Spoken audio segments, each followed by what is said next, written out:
The figure looks extremely tired, as it collapses onto the ground, after a few minutes of running, leaning on its knees and arms while its fingers claw at the muddy ground around it, as it gasps for aid.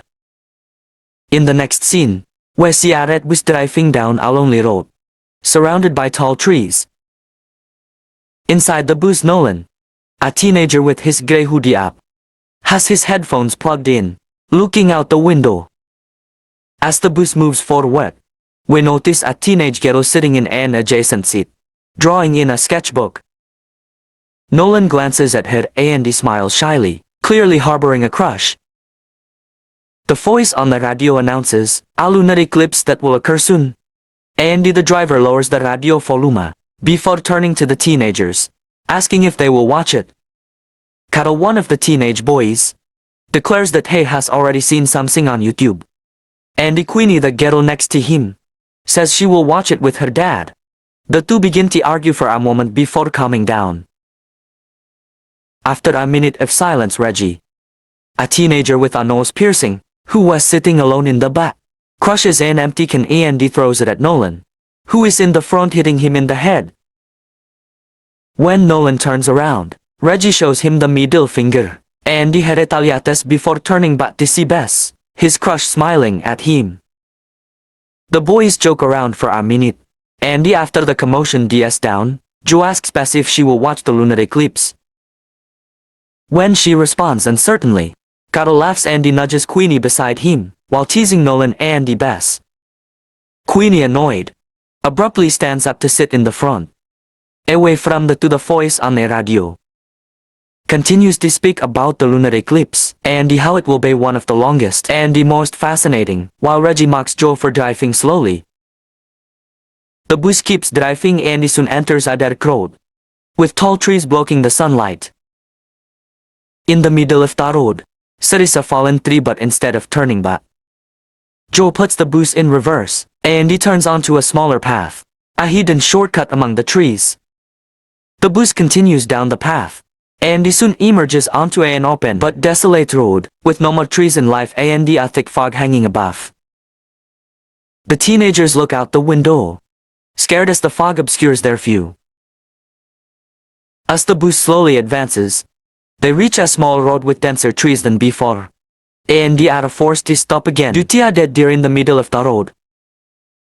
Joe gets off the bus, warning the passengers to stay inside, and he begins dragging the animal out of their way. The friends consider helping him, before deciding it's not worth it.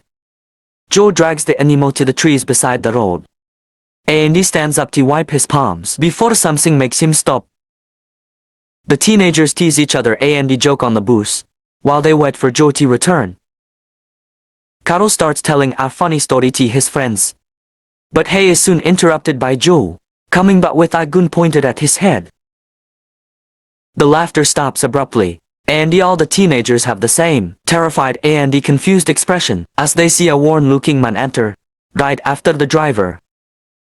He greets them threateningly with the gun in his hand, still pointed at Joe's temple, and he orders everyone to sit down. Joe urges them to remain calm, assuring them that the man won't hurt them. The man with the gun does not seem impressed by this declaration, and he shoves Joe, ordering him to just sit and drive, without saying anything, directing the order at the teenagers as well. And they all sit quietly except for Reggie, who stubbornly maintains his posture for a moment, before returning to his seat at the back of the bus. The armed man turns back to Joe in the driver's seat, and he orders him to drive while the doors close. Carol suddenly remembers something, while watching the maniac in front. The scene shifts to a few days earlier, when Carol was having lunch with his dad, Chris. He was telling the older man a story about how he helped save a girl from bullies at school. And we can see that his dad does not quite believe the story, but allows him to tell it anyway. The story becomes more intense and absurd, but his dad maintains a false expression of surprise and admiration. When he tries to describe how he defeated the bullies, he accidentally spills ketchup on his dad's tablet. As Chris cleans up the mess, we see a news article displayed on the screen, with the face of a convicted criminal standing out. Carl asks his dad about it. Andy Chris tells him about the serial killer, who just escaped from prison. He explains that they are doing everything they can to find him because Ray is a lunatic, who eats tongues, and he seems to have an obsession with teenagers. Chris teases Carl, telling him not to worry, since he could handle the runaway criminal, just like he did with the bullies at school. But in the present, Carl's eyes widen, as he recognizes the armed man as the escaped criminal. The day turns to dusk and the bus continues driving. Pedro orders everyone to throw their phones out of the window, so that they can't call for help. They quickly comply except for Reggie, who stares him down from his seat at the back. From the driver's seat, Joe calls Reggie's name and he pleads with him to do what Pedro asks, but the dirty man silences him. Laughing maliciously, Pedro strides determinedly toward Reggie at the back of the bus, and he presses the barrel of the gun against his head, assuring him that the gun is real.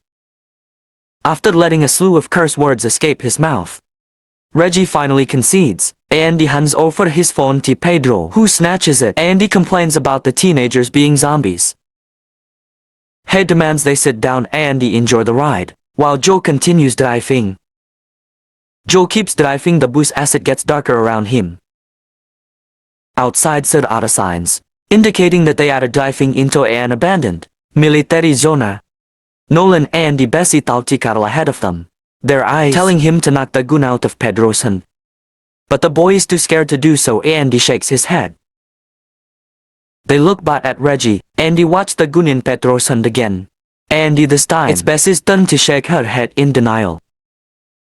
At that exact moment, Pedro looks back and the two quickly sit up straight. Pointing the gun at him, Pedro asks Nolan his name, to which the teenager reluctantly responds. Pedro comments that his name sounds like something from a comic book, and he then makes a statement about liking comics when he was a kid, but not in a very friendly way. He recounts that the first thing he stole was a pack of cigarettes and the comic books, showing how obsessed he was. The bus remains quiet after that, and they slowly continue driving until they reach a tunnel with bright lights, where they soon enter. Then the engine fails, and the bus inexplicably breaks down. Joe curses loudly and Pedro stands up, demanding to know what happened. As Joe tries to explain, the barrel is pressed against his head again, and his captor orders him to fix it. The shaken driver turns the key in the ignition several times, but the engine won't start. Pedro becomes irritated and he turns to grab Queenie, who is sitting just behind him.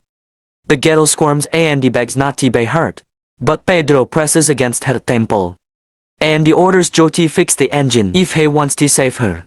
Joe pleads with him to remain calm, but Pedro just shouts for him to get out of the bus, and he fixes the engine. He warns Joe not to try anything funny, and he extends the warning to the teenagers behind him, before shoving Queenie out of the bus behind Joe. Going to the side of the bus, with Pedro and Queenie on his tail, Joe opens a compartment under the bus, and he begins looking with a flashlight.